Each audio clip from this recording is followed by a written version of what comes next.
All right, so we are back with another lesson. Now, with the lesson you guys had yesterday, we talked about how Britain was going to start taxing the colonies.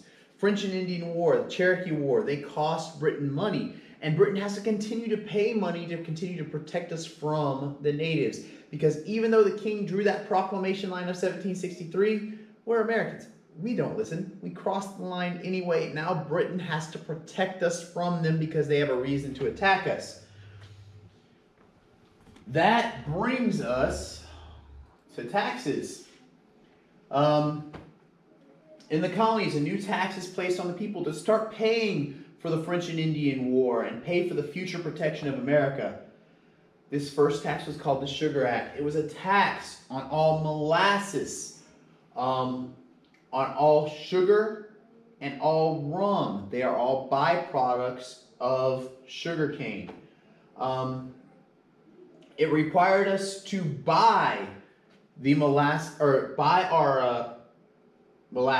only from Britain, buy our sugars only from Britain. This was supposed to happen with the Navigation Acts already, but they had salutary neglect in place. Britain is going to stop letting salutary neglect happen. Britain is going to stop ignoring us breaking the laws because we aren't accomplishing our goal anymore of making money. We are losing them money. And they start to use mercantilism more and more. On all imported cloth, sugar, and coffee, that's what the Sugar Act was a tax on. Import simply means a product that comes from another country. The colonies had been smuggling. We'd been using salutary neglect, and Britain had been using the policy of appeasement with it. Appeasement is the idea that if you ignore a problem, it will go away by itself. Some people do this. The easiest way to explain this is with babies. Babies start crying at night. A lot of parents, they get to the point where it's like, okay, if the baby's not in pain, if the baby doesn't need a diaper change, you start to ignore it, let it cry itself to sleep, so that way they sleep through the night. The example, you guys have probably heard about this before, is with Hitler. The world tried to appease Hitler, hoping he would stop conquering other countries, stop causing problems. He promised he would. Well, you guys know how appeasement worked out in that case. In order to ensure that the colonies stopped smuggling, Britain created special courts called Vice Admiralty courts. Now, these are military courts. They are run by the Navy, which did two things the colonists didn't like. The first is you are guilty until you prove that you are innocent in these courts. And the second problem is there are no juries in Vice Admiralty courts. They are military courts. And because of that, whatever they decide is final. There is no appeal process. Writs of assistance were used as well to try and find smugglers. A writ is simply a legal document. That's all a writ is. It's a legal document. They are open-ended search warrants. They didn't tell where you were searching. They didn't tell why you were searching. They didn't tell what you were searching for or when. They simply just, you bust into somebody's house and ransack their house, look for what you want, and didn't leave if you didn't find it.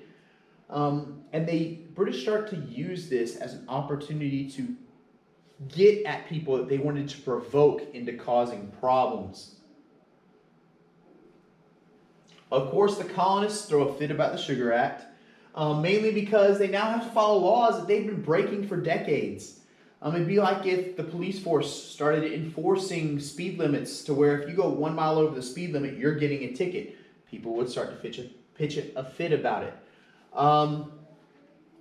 But also because of the writs of assistance that violate our rights, and the Vice Admiralty courts, because they don't have juries, the colonists are furious with all of this going on.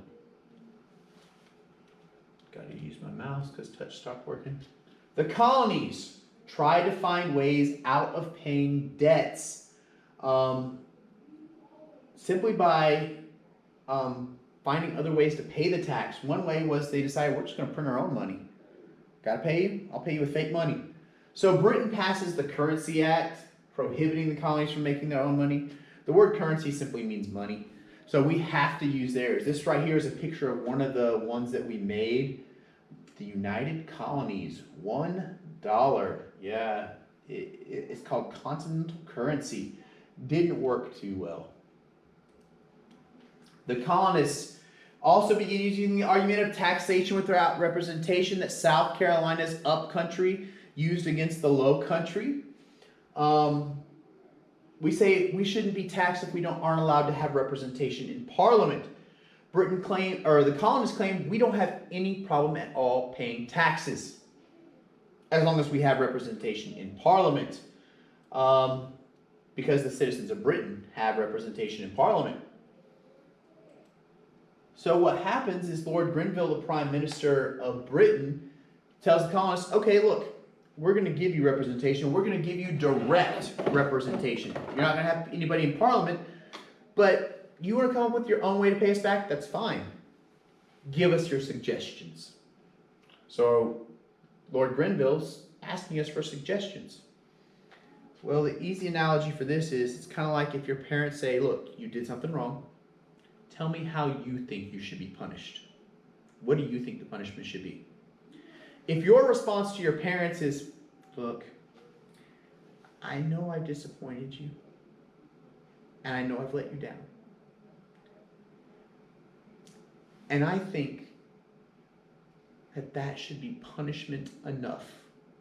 Your parents are going to laugh in your face, and you are going to get the worst punishment that you ever have received in your life.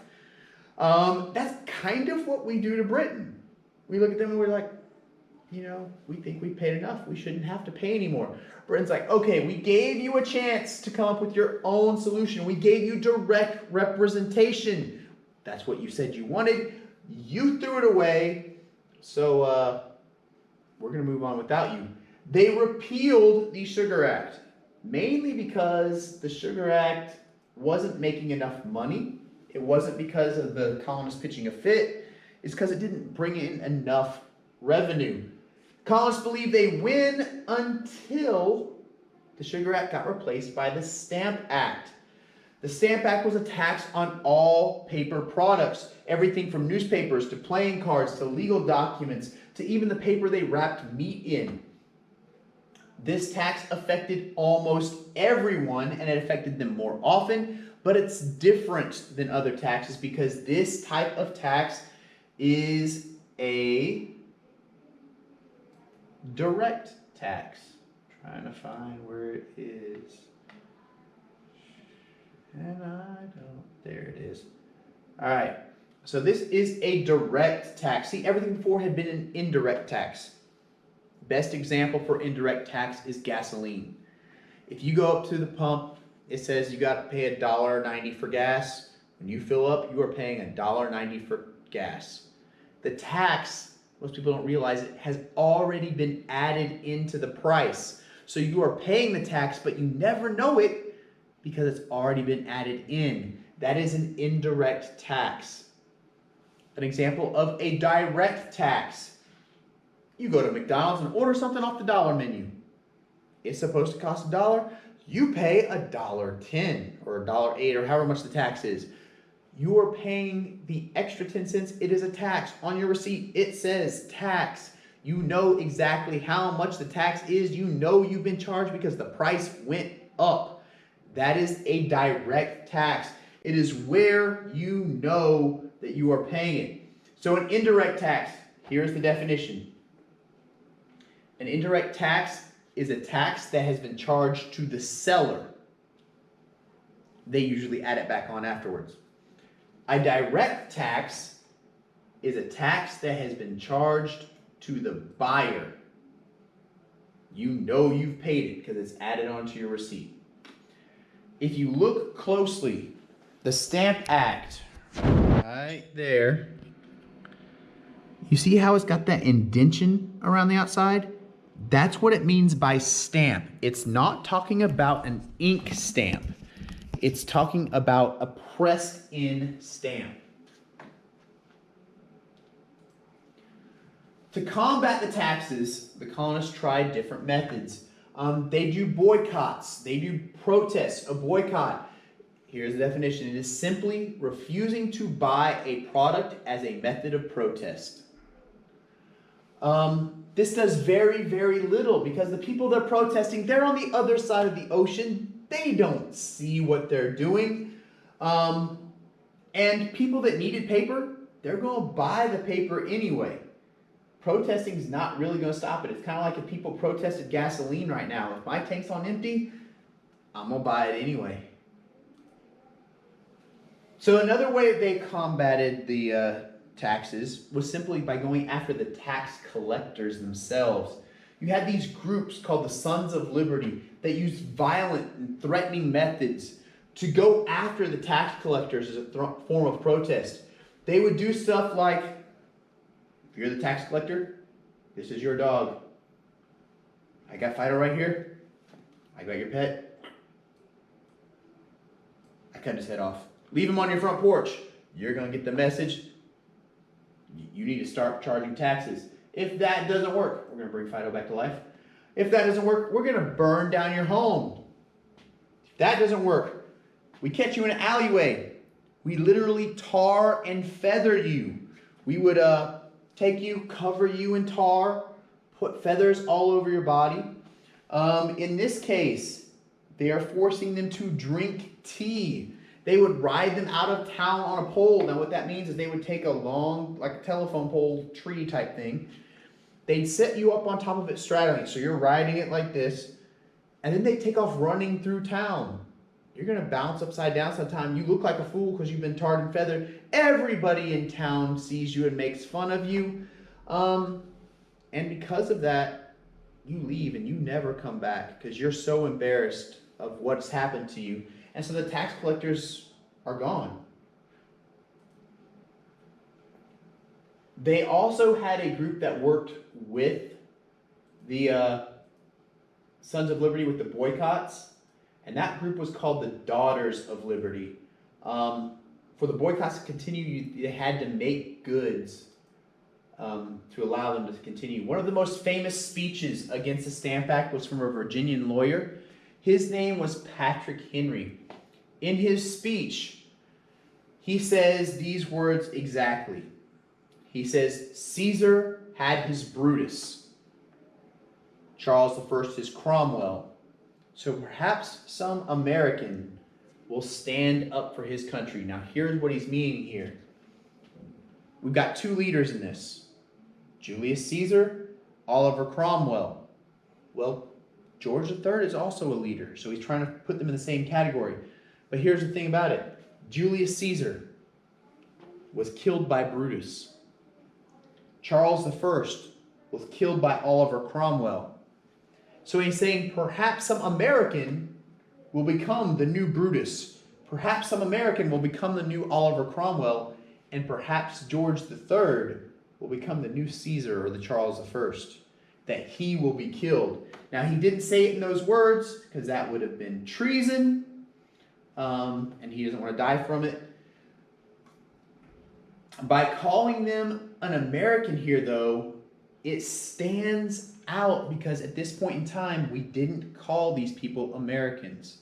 We still considered ourselves English at this point in time. So it made a huge difference. It was very odd.